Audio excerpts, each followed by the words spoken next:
The day I married him with joy in my heart. He slaughtered my entire family for a slave girl, threw me into the army camp to be a military whore. Unable to endure the humiliation, I took my own life in agony. But I didn't die. When I opened my eyes again, I forced him to break the engagement and marry someone else. Yet he showed up in red wedding robes to steal me away. So I drove a sword straight through his chest. I had once rescued a slave girl from the camp, saving her from being defiled. She had always looked down on her childhood sweetheart. Yet on the day of our wedding banquet, he accused my entire family of treason and had us executed on the spot.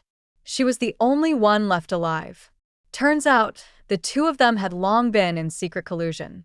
She slapped me hard across the face, smiling viciously. With your status, you thought I should serve you? You deserved this. Now, let's see how it feels to be passed around by thousands.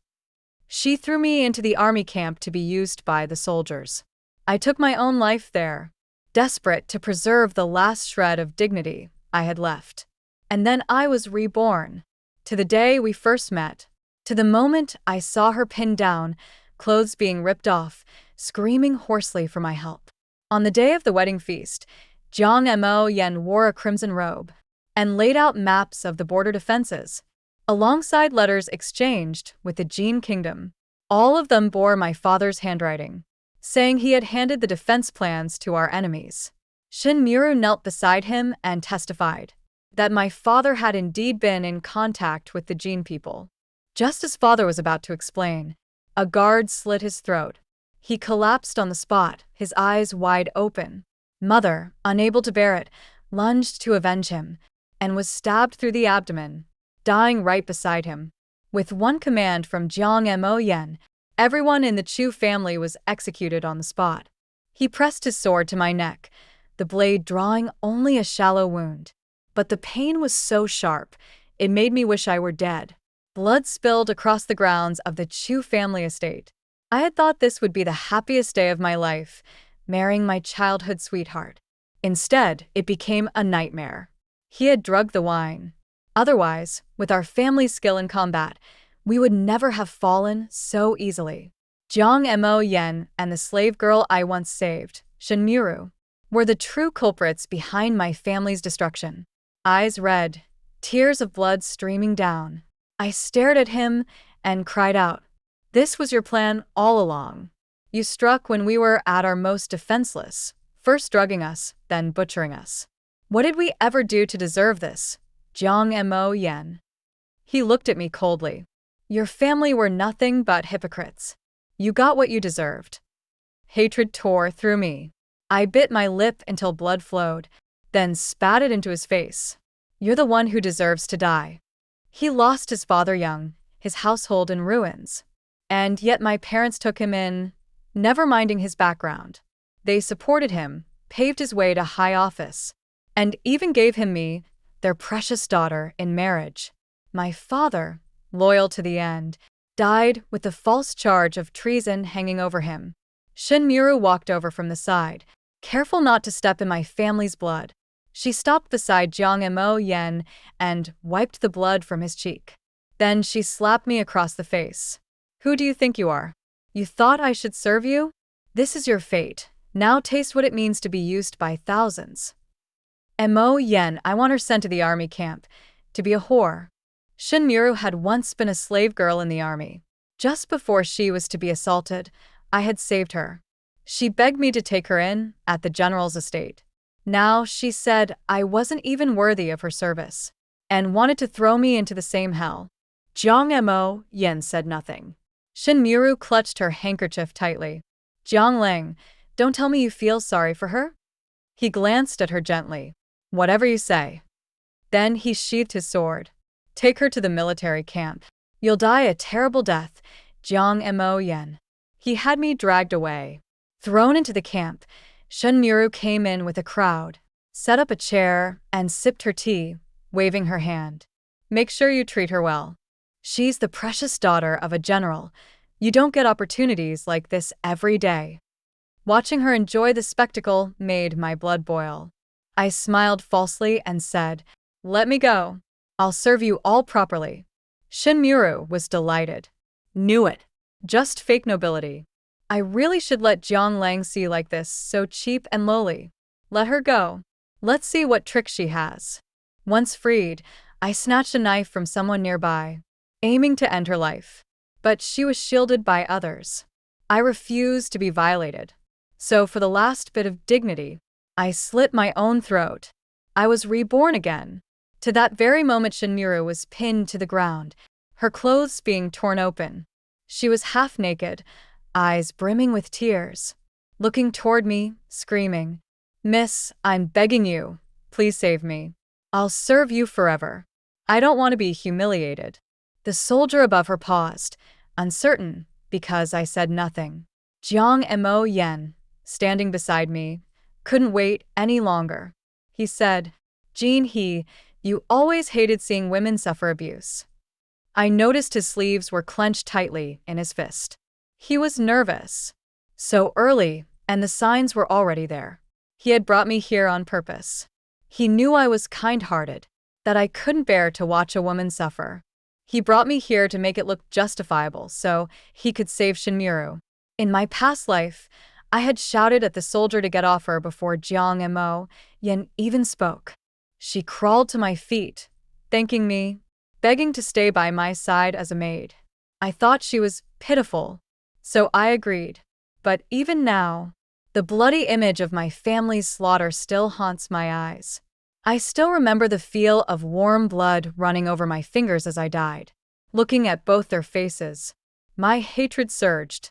Meeting her pleading eyes, seeing the exposed embroidered undergarment on her chest, I smiled, thrilled. This is exactly where you belong. Jiang Mo Yen frowned in displeasure. Jin He, how did you become so heartless? I raised my hand and slapped him across the face. A bright red mark bloomed on his pale, handsome cheek. I had used all my strength, fueled by rage. I glared at him. She's just a lowly slave. Is she really worth your pity? If she ended up a slave, she must have done something wrong. If you care so much, marry her. That way, she won't have to suffer anymore. I turned and walked away. Shinmuru's desperate screams rang out behind me, then abruptly stopped. I turned around.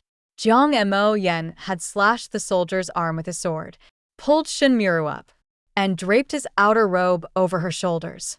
In the end, Jiang Mo Yen still couldn't let her go. So be it.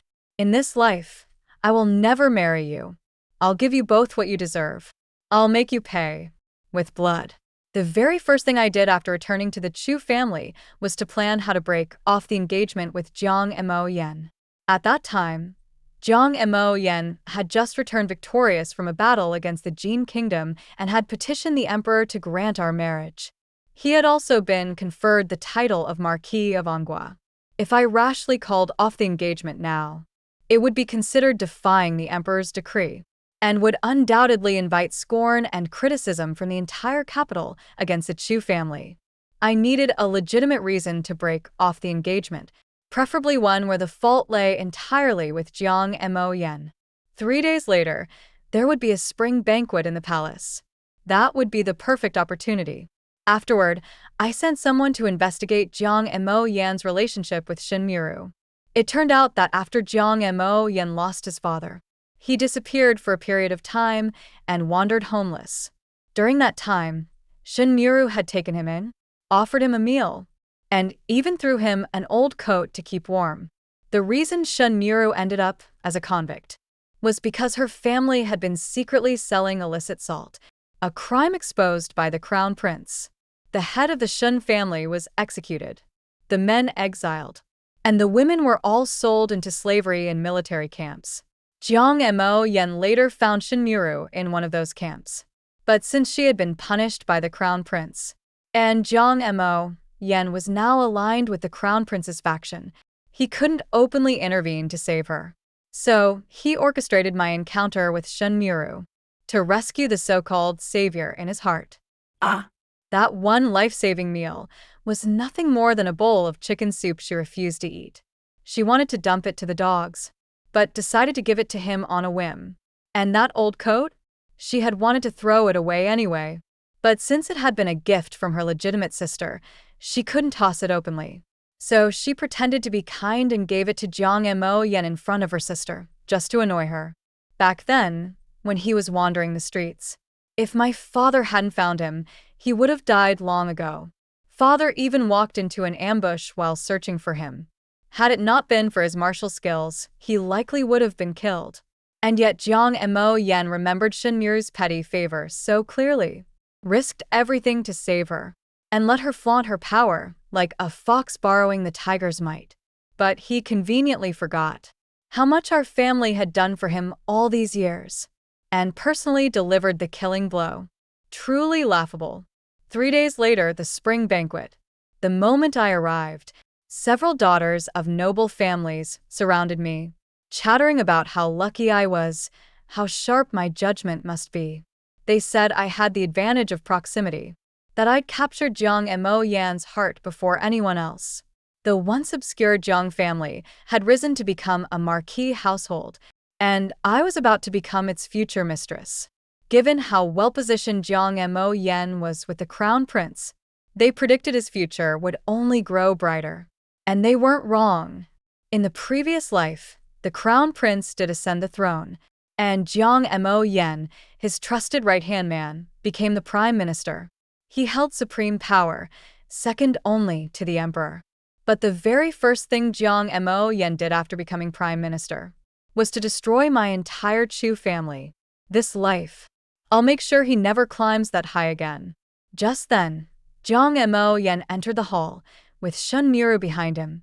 He made a beeline for me the moment he arrived, and offered me a gold hairpin inlaid with jade. The jade butterfly carved on it looked so lifelike, and the golden threads etched with blooming peach blossoms clearly took painstaking effort. He looked at me tenderly, and said in a soft voice, "Jin He, I was wrong that day. I must have upset you somehow. This was supposed to be a surprise for your coming-of-age ceremony next month, but I'm giving it to you now as an apology. Please don't be angry with me." Everyone around turned to look. Their eyes brimmed with envy.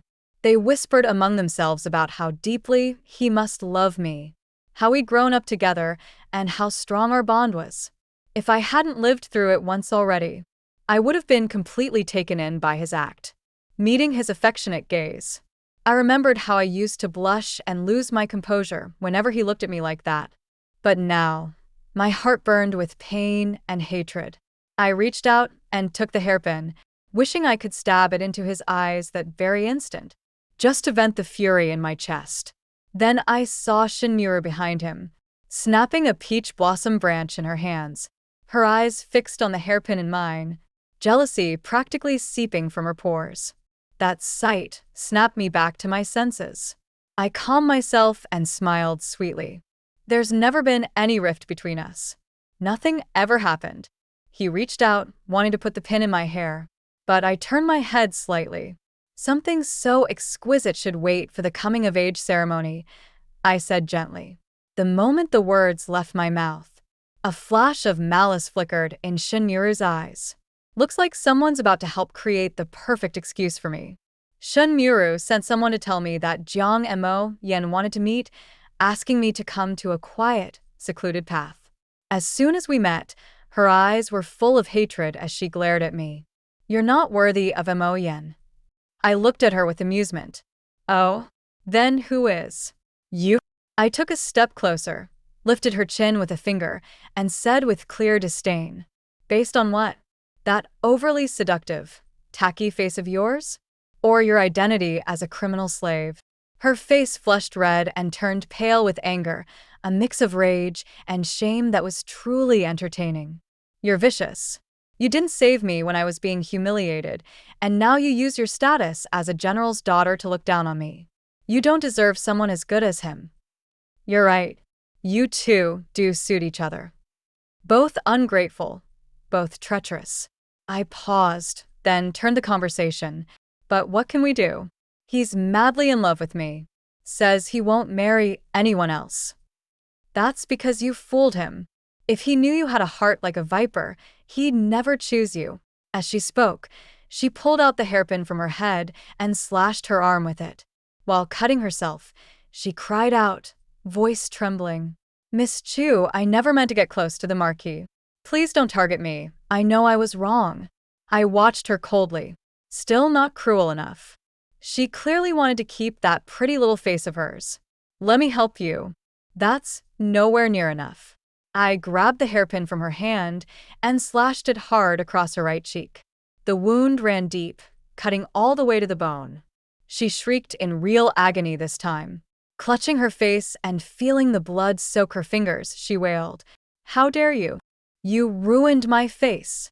Her body trembled with fury as she lunged at me like a madwoman. But I wasn't the same defenseless girl from my past life. Had I not been drugged back then, how could she have ever bested me? I immediately kicked her square in the chest. She fell to the ground like a dog, panting through clenched teeth. I stepped on her back, lifted her chin again, and examined her. I've always liked symmetry. One scar just looks uneven. Let's make it two. She glared at me, eyes about to burst from her sockets. You wouldn't dare. I slowly wiped the blood off the hairpin, then gently placed her own pin back in her hair.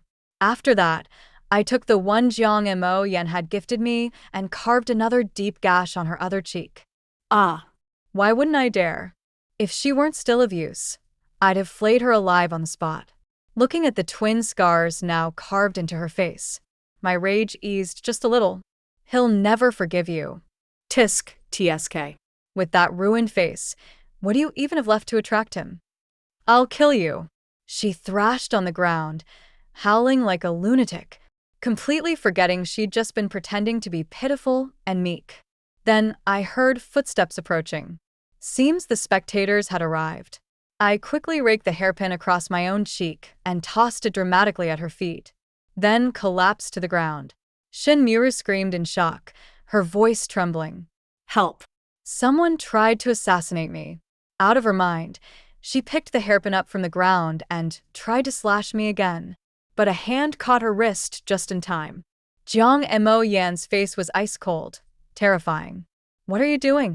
I threw myself into his arms in feigned terror, inhaling the familiar scent of cold plum blossoms. But this time, it brought no comfort, only nausea.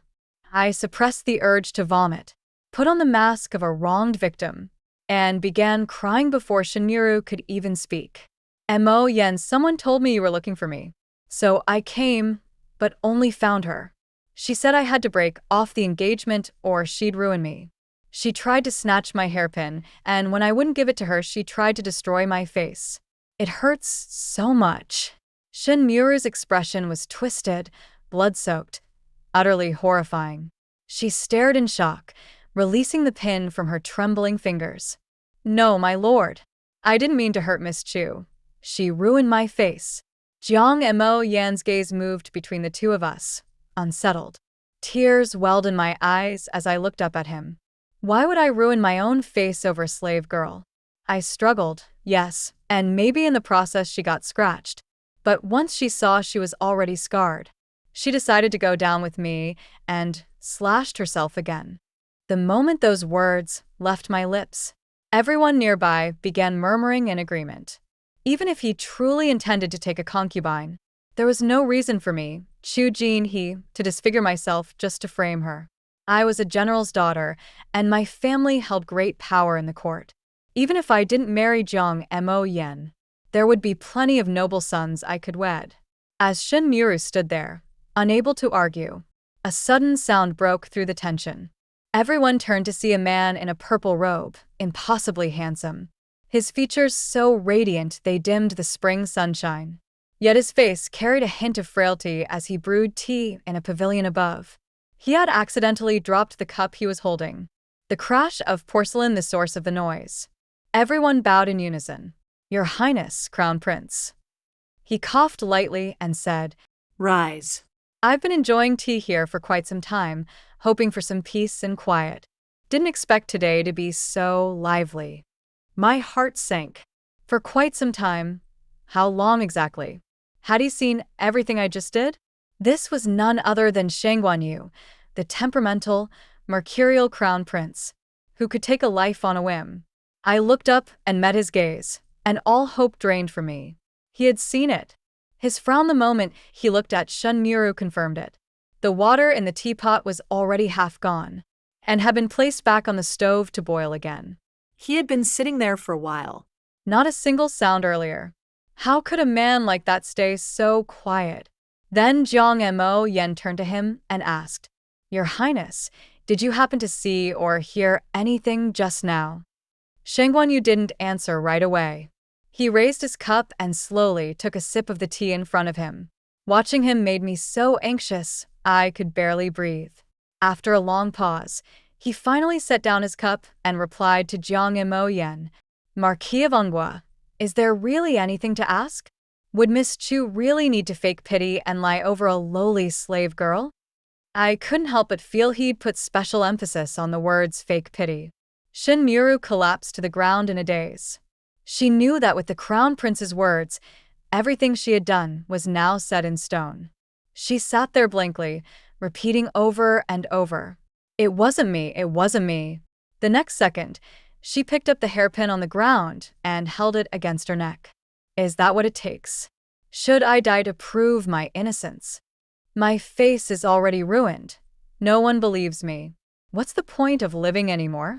Looking at her on the verge of breaking down completely, I felt a rush of satisfaction, so intense that I had to lower my head to hide the smile on my lips.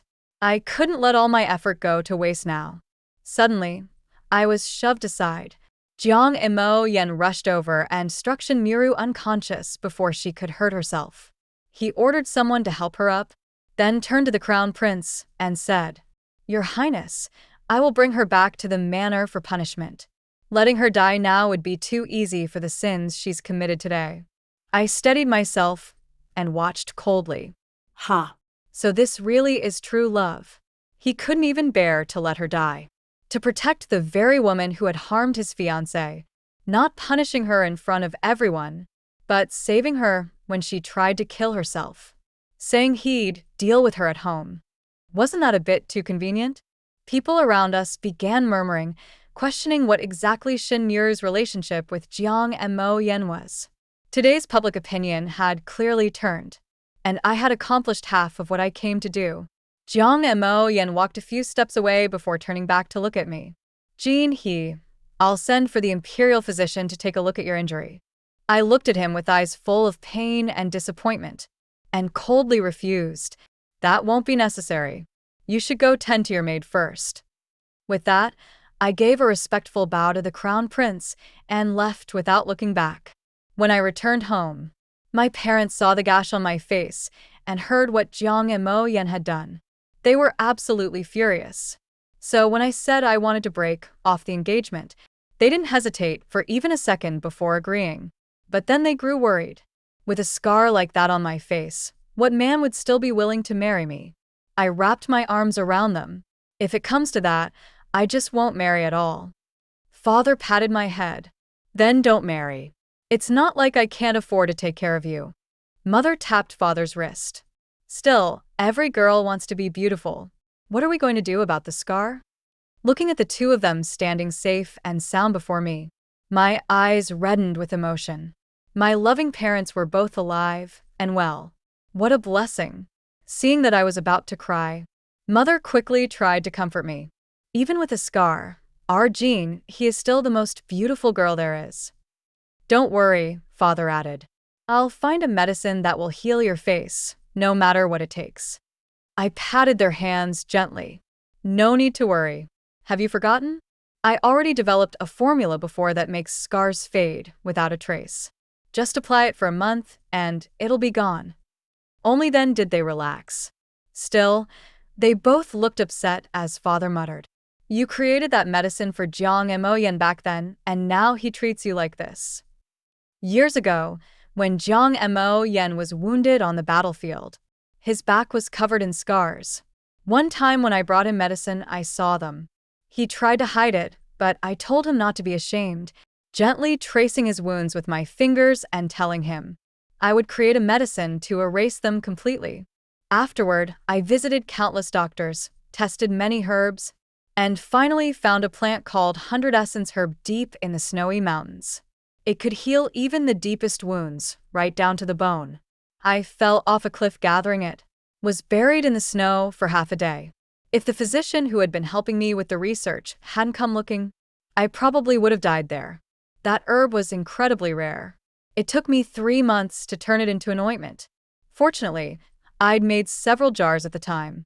Jiang Mo Yen used some, and I still had 2 left. I gently ran my fingers across one of the ointment jars. I figured it wouldn't be long before Jiang Mo Yen came knocking, asking for more. Sure enough, a visitor arrived not long after. But it wasn't Jiang Mo Yen. It was Shang Guanyu. The moment I saw him, my heart tensed. Why was he here? Was he here to settle scores? Your Highness, I said quickly. Are you here to see my father? I'll let him know at once. I came to see you. I froze. Me? For what purpose?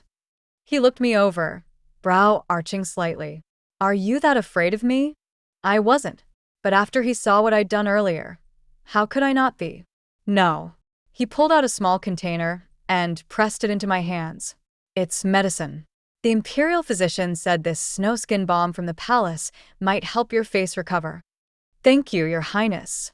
I didn't expect you to make a personal trip over such a small matter, I said as I accepted the ointment. Not only did he not punish me, he brought me medicine. Rest assured, Your Highness. If the general's estate can ever be of use to you, I will serve with everything I have, even unto death. Surely the reason he was helping me was because I was the general's daughter. There was no real benefit in aiding a slave girl. And with the current political climate, my father was one of the few senior officials left who refused to pick a side. Father adored me. If Shang Guanyu wanted to win him over, helping me was a smart move. Yes, that had to be it. Besides, the throne was already within his grasp.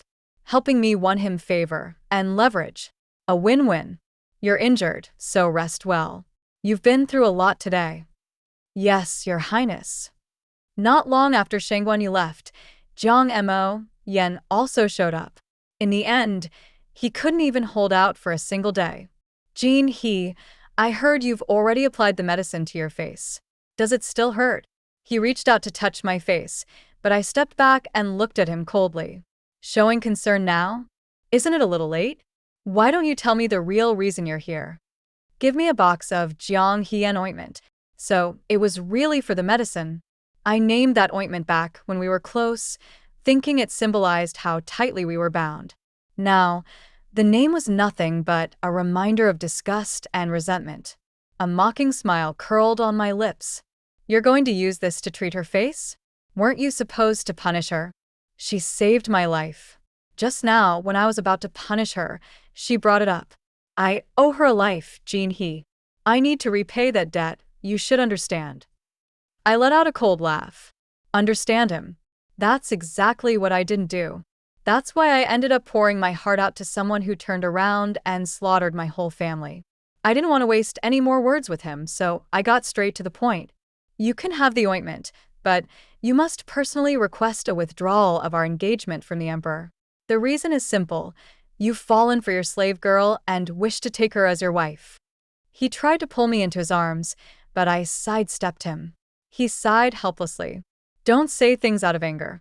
I know how deeply you care for me. You wouldn't really go through with breaking the engagement. I just want a clean slate with her. Seeing how he still refused, I decided to provoke him a bit. Of course I'd go through with it. I've already found someone better. Who? The Crown Prince.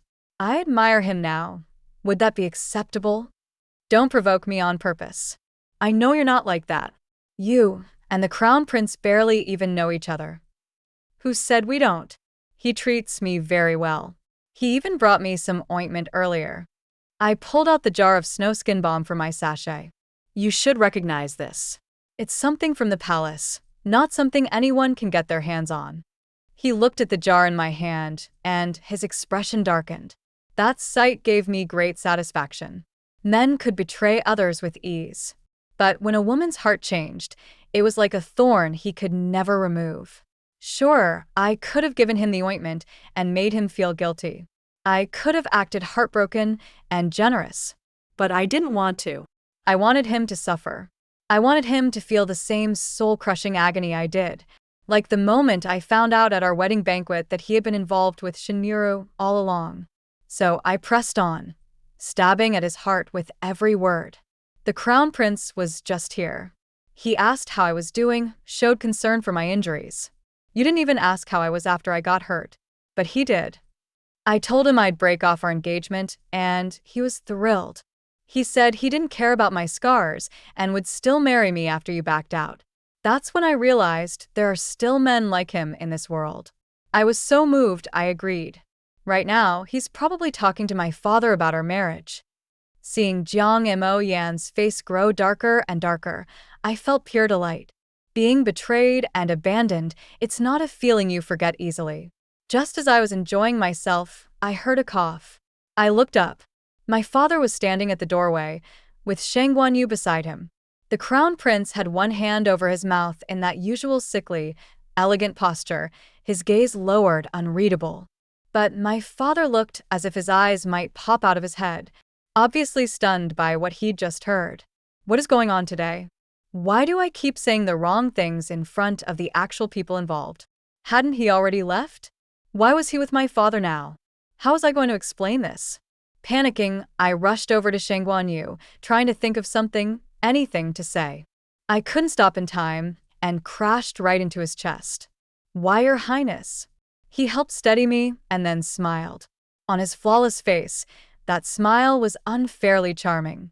So careless. Then, Shang Guanyu unfastened the jade pendant from his waist and placed it in my father's hand. General Chu, this is my token of intent. When the time comes to propose, I will bring a proper betrothal gift. That piece of jade had deep significance for Shang Guanyu. It was a gift from his mother when he was 10, the last gift she ever gave him. My father, still in a daze, accepted the pendant blankly. Crack! Jiang Mo Yan snapped the armrest of the chair he was gripping in half. His voice was hoarse and brittle. Your Highness, are you really going to steal my fiancé? Don't forget, our engagement was granted by the Emperor himself. The air turned heavy. Shang Guanyu's tone darkened, laced with mockery. But it's going to be annulled soon, isn't it? You really want your precious little maid to spend the rest of her life with her ruined face? Aren't you afraid she'll go mad? I picked up the cue and added smoothly. You break off the engagement, I'll give you the ointment. You get to be with her, I get to marry the crown prince. Isn't that a win-win? Jiang Mo Yan's expression finally collapsed completely. The corners of his eyes turned blood red, like someone had smeared rouge across them. Jean, do you really have to be this ruthless?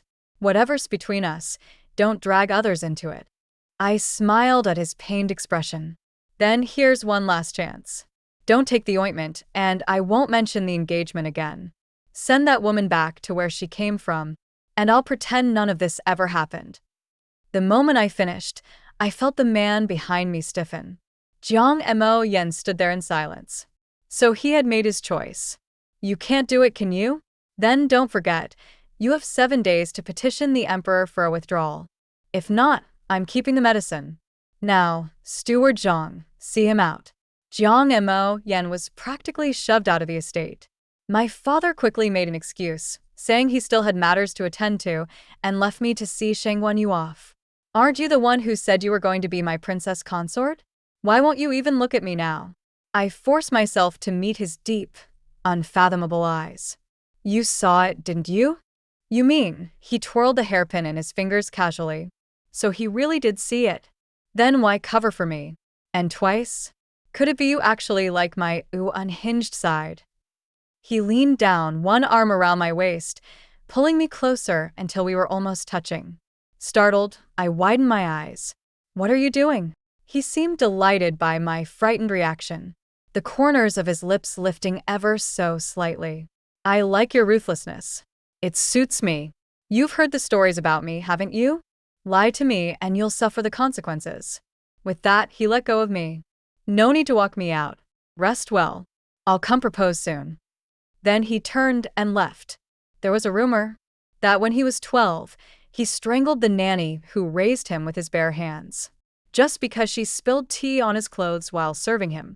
There were many stories like that. Rumors said he was a madman who could lose control and kill at any moment. But in recent years, as Shangguanyu's power and status grew, the killings had lessened. A madman falling for another madman. Absurd, yet somehow it made sense. His meaning was clear. If I ever lied to him, he'd make sure I ended up like all the others.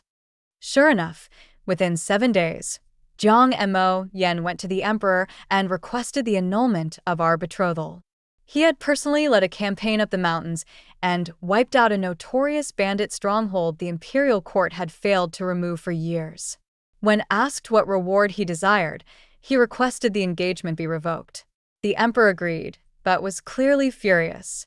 There had already been whispers about his relationship with a servant girl, and now the annulment made it all the more scandalous. People said he treated the imperial decree like child's play.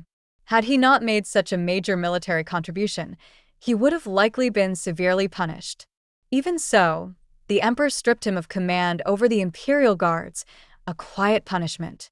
Whether it was because his career had been too smooth until now, or because he was too deeply in love with Shinmuru, he had clearly lost all sense of judgment. The very day the annulment was announced, he came to my door to ask for the ointment. I made him wait outside. I tossed the medicine to him impatiently. I had considered tampering with it, but figured he'd likely have someone else try it first. I didn't want to hurt an innocent person.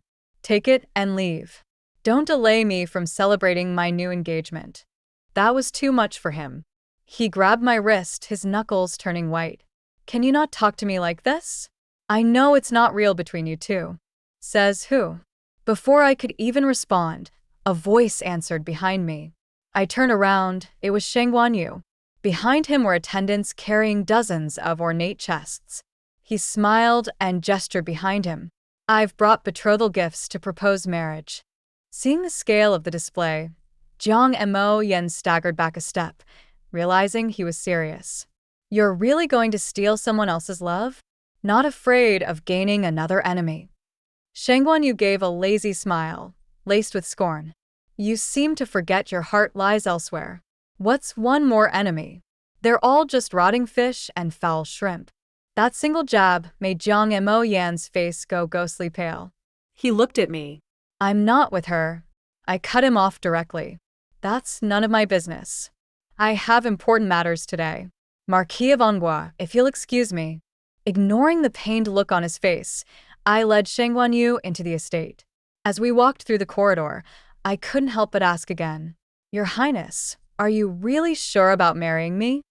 Have I not made myself clear enough? I brought the gifts. Half the capital is watching.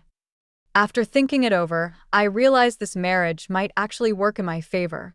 He had power. That would help me deal with Jiang Mo Yen. Besides, Shangguanyu and Jiang Mo Yen had already clashed twice. If I backed out now, I'd make another enemy. If I went through with the marriage, I'd gain a powerful ally. Better to marry power than a man who tried to take my life. All right. I'll marry you. He showed a rare smile that almost seemed sincere. Whether intentional or not, Shangguanyu set the wedding date for the exact same day as my previously scheduled marriage to Jiang Mo Yen. 3 months after my coming-of-age ceremony, there were already rumors flying that Jiang Mo Yen had switched sides to support the 6th prince. In the struggle for the throne, the main contenders were the crown prince and the 6th prince. One was the eldest son, the other, the empress's son. Though Shangguanyu was the eldest, his mother was a lesser consort, beloved in life but short-lived, and her family lacked influence. Still, he built up his own base of advisors and power over the years. The 6th prince, on the other hand, had the empress and her powerful clan behind him. He and Shangguanyu were evenly matched in court. Now, with Jiang Mo Yen at his side, the 6th prince had gained a valuable ally. At my coming-of-age banquet, Jiang Mo Yen sent a gift. Not a hairpin this time, but a grasshopper woven from green blades of grass. Holding it in my hand brought back memories. There was a time when we were kidnapped together, and to comfort me, he made me a little grasshopper, just like this. After that, every time I got upset, he'd make one to cheer me up. I remembered how he once got his left wrist fractured protecting me from those kidnappers. And just like that, I couldn't stay mad at him. A hand suddenly reached out and knocked the grasshopper from my palm. What cheap junk. You really think this is worthy of Jinhee? Bring out the proper gifts. Shangguanyu stood in his purple robes, his tone casual and dismissive. One pair of jade rui scepters, a crystal goblet, 6 jade bracelets. As the list went on, I couldn't suppress the smile tugging at the corners of my lips. Shangguanyu really was wealthy. His first betrothal gifts had already been impressive, and now he'd added even more. A veiled woman picked up the grasshopper from the ground and looked at me. Even if you don't like it, you shouldn't trample on his feelings. I hadn't noticed her before, but when she spoke, I recognized her. It was Shinmuru. Her face must not have fully healed yet, so she was covering it with a veil. How dare you speak so rudely to His Highness? Do you wish to be executed by a red staff punishment? Terrified, Shinmuru quickly hid behind Jiang Mo Yen. He looked at Shangguanyu with barely concealed menace. Your Highness surely doesn't wish for bloodshed at Jinhee's coming-of-age celebration. That wouldn't be auspicious, no. Shangguanyu replied casually. But anyone this unpleasant shouldn't have been allowed into the general's estate in the first place. Also, regarding my future consort, Marquis of Ongwa, perhaps you should refer to her as Miss Chu, not by name. Under his sleeve, Jiang Mo Yan's fist clenched so tightly I could hear the joints crack. He gave a stiff yes. Shunmuru was kindly escorted out of the estate, denied entry. Later, after a few drinks at the banquet, I started to feel strange. Heat surged through my body in waves. Saying I was tired, I excused myself and left. But the farther I walked, the fuzzier my vision grew. Eventually, I felt someone guiding me into a side room. It wasn't my room. I got up to leave, only to hear someone lock the door behind me. Jinhee, you forced me to do this. Jiang Mo Yen stepped out from behind the folding screen. You.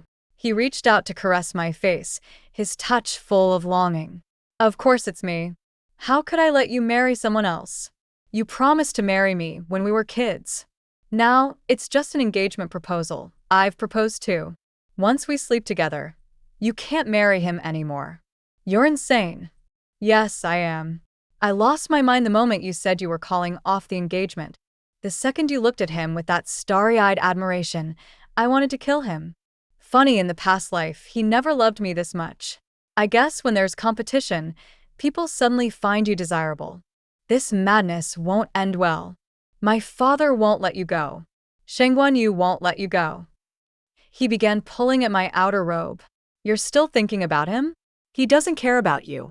He only wants the general's backing. If I return to his side, he'll forget you ever existed.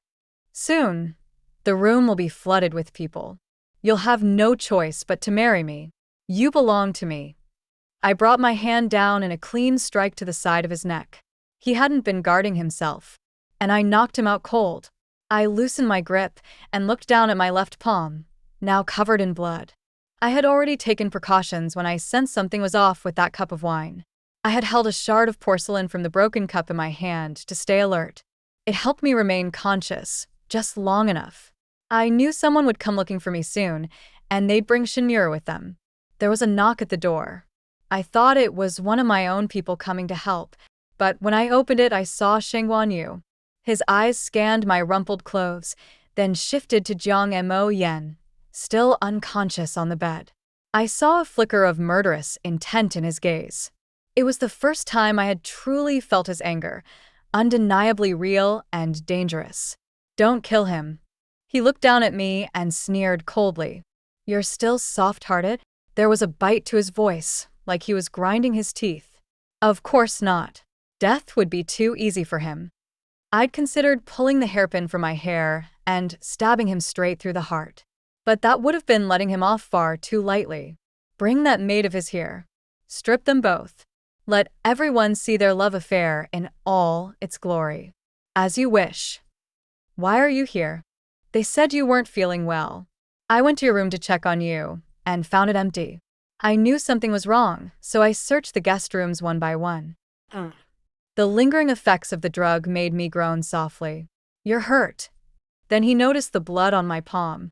Without hesitation, he picked me up in his arms. Drowsy and affected by the drug, I instinctively leaned closer to him. "I'm hurt, but not on my legs. You want to walk out like this and be seen? If not, be good and stay still." By the time we reached the room, I could barely hold myself back anymore. I pressed a kiss to his neck. "It's so hot." He froze, body rigid, and his neck flushed red, the color creeping up to the tips of his ears. Gone was his usual air of detached ease. Seeing his reaction, I grew bolder and kissed his chin next. I felt his Adam's apple bob. Just as I was about to kiss his lips, pain shot through my palm. I'd clutched the back of his neck too hard.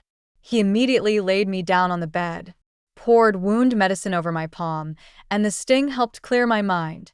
Only then did I realize what I'd just done. I quickly pulled away. "Go get a physician. I've been drugged." His voice hoarse, he answered, "All right," and stepped out. For the first time, his steps were slightly unsteady. By the next day, rumors had spread across the capital. Jiang Mo Yen and his maid had lost control during the general's daughter's coming-of-age banquet. Everyone said that maid was truly skilled. First, she made Jiang Mo Yen call off his engagement. Then she pulled the stunt. Now he had no choice but to marry her. People also said Jiang Mo Yen was heartless. The Chu family had treated him like family, and not only had he broken off the marriage, but he had also done such a shameful thing at Jean He's own banquet.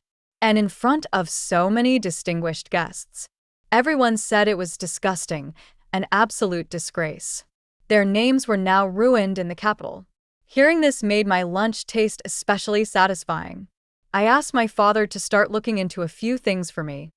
3 months later, Sheng Guanyu held our wedding banquet. What surprised me was that there was still no news of Jiang Mo Yen marrying anyone. On the wedding day, the streets were lined in red for miles. The skies were clear and bright. I looked around the ornately decorated bridal chamber. Even more extravagant than in my previous life, but the bloody memories still came flooding back. It was time to settle everything. Jiang Mo Yen couldn't stand it. He could butcher my entire family, but he couldn't bear me abandoning him, marrying someone else. Twisted, possessive. There was no way he would sit idly by today. Dressed in my bridal gown and phoenix coronet, I stepped into the ceremonial hall. Just before we could begin the wedding rites, my veil was lifted. And there stood Jiang Mo Yen in wedding robes. He looked even thinner than before, his face so pale it was almost bloodless. He must have applied rouge to make his lips look more vibrant, but it only made him appear disturbingly eerie. "Today is my wedding with Sheng Guanyu. You should be marrying Shinmuru." His hand reached up to caress my face, eyes filled with deluded joy. "You're jealous, aren't you? I've already sent her back to the military camp as a slave. I'm doing what you asked. Aren't you coming back to me now?" "Where is Sheng Guanyu?" He laughed, madly. "You're worried about him. "You really want to marry him, but you'll never see him again. By now, he should be dead." His words made my heart ache. I couldn't help but think back on our first meeting and these last 3 months together. During that time, he would either summon me to the palace or come to the Chu residence, claiming it was to build our relationship. Most of the time, he didn't say much, just sat and drank tea. When he felt unwell, he'd cough, and when I rubbed his back, he seemed quietly pleased. He always brought me little trinkets, saying he had spent so long alone he didn't know how to talk to people. But maybe these things would cheer me up. Sometimes, I'd catch him watching me, and when I turned to look, he'd glance away like nothing happened. That kind of quiet companionship didn't seem so bad. Last month, when we were ambushed, he blocked a sword for me. He said the assassins had been targeting him, and I was merely caught in the crossfire. Maybe his body hadn't fully recovered. Maybe that's how Jiang Mo Yen got the better of him. "Jean He, today is our wedding." I raised my hand and ripped off the phoenix crown and bridal veil. New hatred, old vengeance. I could no longer suppress the bloodlust rising in me. I pulled the soft sword from my sleeve, eyes sharp and full of killing intent. Then I'll use your life to mourn my fallen husband. I had prepared that sword to protect myself. It was always meant for him. He tried to dodge, but he wasn't fully prepared. The blade still grazed his arm. Breathing hard like he couldn't get enough air, he rasped, "You're going to kill me for him?" As he dodged, he shouted, "The power in this city is about to shift. The third prince is ascending the throne. I'll be appointed prime minister, one step below the emperor. Your whole family's lives will be in my hands. Side with me, and I'll protect you." I didn't want to hear another word. Every strike I threw was aimed to kill. Realizing I wasn't holding back, he tried to overpower me. Just as he was about to knock the sword from my hands, he fell to his knees. The blade of my sword pressed against his neck. My martial skills were no match for Jiang Mo Yan's. But I had swapped the incense in the wedding hall. The scent weakened the body the longer one inhaled it. My people had already taken the antidote. I raised my brow coldly and pressed the blade deeper. A thin line of blood appeared across his neck. You thought you'd won, but today, you're the one trapped in the cage. My father burst in with his men. The people Jiang Mo Yan had brought were already lying unconscious on the ground. Arrest them all. They're traitors who've colluded with the enemy. How did you know? Jiang Mo Yan asked. Earlier, I had asked my father to investigate whether Jiang Mo Yan had ties with the Jin kingdom. The treason charge from my past life had always seemed suspicious. Even if someone had forged my father's handwriting, even if Shinmuru had stolen his official seal, how did the letters end up bearing Jin Kingdom's official stamp? If I hadn't died once already, I never would have figured it out. After all, Jiang Mo Yan's father had died in battle against the Jin Kingdom. And yet Jiang Mo Yan, driven by ambition, had colluded with the very people who killed his father. He was truly capable of anything to rise to power. My father stepped in front of him and slapped him hard across the face. You think this is what your father would have wanted? Colluding with the enemy of the country. Self-righteous hypocrite. Jiang Mo Yan sneered at my father.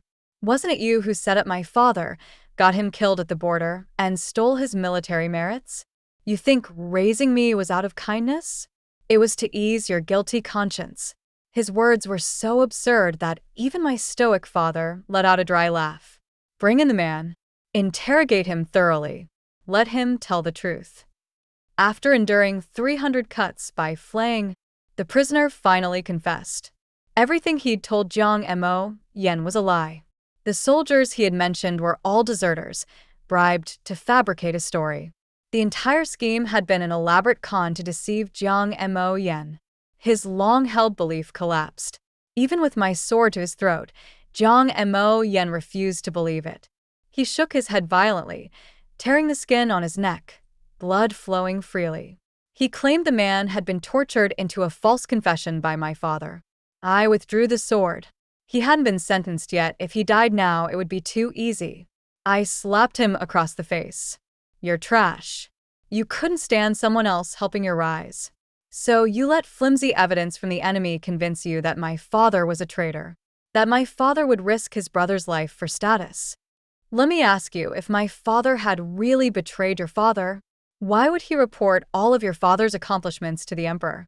Why would he ensure he was posthumously honored? Why would he raise you like his own son? He should have cut you down to the root. Who else is left in the Jiang family besides you? All these years, my parents worried more about you than me, constantly afraid your fragile pride would be wounded. And what did you do? You betrayed him. You plotted to kill him. Another slap. My mother learned to make your favorite osmanthus cake for you. She never so much as dipped a finger in cold water for herself. Another slap. I searched high and low for medicine to treat your scars. And you gave that medicine to another woman. Another slap. You were once loyal to Shang Guanyu. Then you killed him. Another slap. You killed them all. Another slap. You tried to force me into becoming a military prostitute. The final slap. Symmetry. His face was unrecognizable, swollen and disfigured. He looked up at me and said, "So the dream I had of our wedding day, it was real." Then he smiled, tears running down his face. At least today, you won't marry Shang Guanyu. Who said I was dead? Shang Guanyu appeared in red wedding robes, his face calm and imposing. He held a long sword, still stained with blood. The wind stirred the black strands of hair behind him. Seeing he was unharmed, I ran over joyfully and grabbed his hand, checking him all over. Don't worry, Jin He. Those weaklings couldn't hurt me. Jiang and Mo Yen lay crumpled on the floor, looking up at him in disbelief. You're alive. Shang Guanyu sneered. That kind of trick only fools idiots. Only a fool would believe it. He immediately had the situation at the ceremonial hall cleaned up and proceeded with the wedding. He even made sure Jiang and Mo Yen was forced to watch. As we completed the wedding rites, Jiang and Mo Yen spat blood and fainted. After the ceremony, Shang Guanyu left to take care of the remaining matters. Jiang and Mo Yen was convicted of treason, having colluded with the enemy and even helped bring them into the capital. He was sentenced to death by dismemberment. His entire clan implicated. Fortunately, because my father had uncovered Jiang and Mo Yan's dealings early on, we had already apprehended most of the Jin infiltrators. The Jin kingdom not only failed in its mission but suffered heavy losses. The mastermind behind it all was the third prince. He had planned to assassinate the emperor and Shang Guanyu using Jiang and Mo Yan's plan, thinking that would secure his place on the throne. Now he was declared a criminal of the highest order. Even the empress couldn't save him, and her own position was in jeopardy. The emperor stripped the sixth prince of his title, demoted him to commoner status, and exiled him to Ningguta. The empress was confined to the cold palace. Her family, long guilty of corruption and bribery, was finally purged. Originally, the emperor had opposed Shang Guanyu marrying me, but the marriage had brought him far more benefits than expected. My father was promoted to Grand General of National Defense, awarded a new mansion and 10,000 taels of gold. Shang Guanyu was formally named the Crown Prince. He told me all of this later, then asked, "Do you want to see Jiang and Mo Yen one last time?" I shook my head. No. Everything that needed saying had already been said. There was nothing left. Instead, I thought of Shinmuru. What about her? She lasted 7 days in the military camp, then took her own life. After Shang Guanyu was named Crown Prince, a grand banquet was held in the estate. When it ended, he had clearly drunk a lot. He walked me back to our chambers, then turned to leave again. I thought back to the time I had been drugged, how he held himself back. He had been a true gentleman before our marriage. And during our wedding banquet, there had been too many pressing matters. But now, everything was settled. He was still planning to leave? I stared at him, my eyes slowly drifting down. Don't tell me the rumors are true, you're ill? He immediately turned around and shouted to the outside, "No matter what happens tonight, it can wait until tomorrow." Then he pulled me onto the bed, his hand sliding around my waist. His voice was low and teasing. "I've neglected my wife for far too long. Tonight, I'll make it up to you." The next morning, he held me in his arms. When I stirred, our eyes met. He smiled. Was my lady satisfied? I nodded quickly, afraid he might want to prove it again. "Shang Guanyu, why did you really want to marry me? Tell me the truth." I still couldn't quite believe it. That he wanted me. That he would become so unhinged for my sake. 3 years ago, he said softly, you almost died in the snow mountains. My carriage happened to pass by, and I saved you, handed you off to a physician. At the time, my health was fragile, and I stayed in a nearby lodge to recuperate. From the window, I'd sometimes see you, completely focused on making medicine for Jiang and Mo Yen. I had never seen someone like that, and the more I watched, the more I wondered, what kind of person gives everything for someone else, even their life? At first, I didn't intend to let Jiang and Mo Yen into the power struggle. I thought maybe you'd be happy if he rose to fame. Didn't he always say he'd marry you once he was successful? But when I saw him betray you, I thought, why not me instead? You wanted to tear that woman apart, so be it. You were right too. My heart softened. So, it was you who saved me on that snowy night? What about your illness? Before I could finish, he leaned in and whispered in my ear. Seems I still haven't proven it thoroughly enough. My so-called illness? I recovered years ago. The coughing, it was all an act. It gave me a reason to see you more often. Ah. Rumors really do kill. The end.